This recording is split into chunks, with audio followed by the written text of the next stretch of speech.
Membrii echipelor de salvare lucrează zi lumină fără încetare pentru a salva oamenii prin subdărâmături. Macarale și alte utilaje au ridicat bucățile mari de beton, iar mulți locuitori din zonele afectate s-au alăturat eforturilor de salvare săpând cu lopeți. În tot acest timp, supraviețuitorii seismului devastator din Turcia se luptă pentru o bucată de pâine sau o sticlă de apă. Un adevărat haos s-a creat atunci când mai mulți oameni au luat cu asalt un camion cu ajutoare și au furat tot ce s-a putut din el.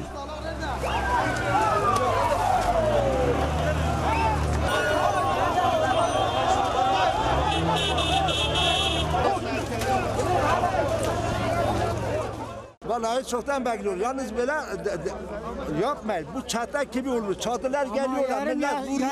15 çadır, 20 çadır. Alıyor gidiyor fakir fukara bastır. Meydanda kalıyor. Oficialii turci încearcă să instaleze și mai multe spitale de campanie, dar și zone cu mâncare caldă. Acestea sunt menite să ajute miile de persoane rămase fără adăpost sau cărora le este teamă să se întoarcă la casele lor din cauza replicilor.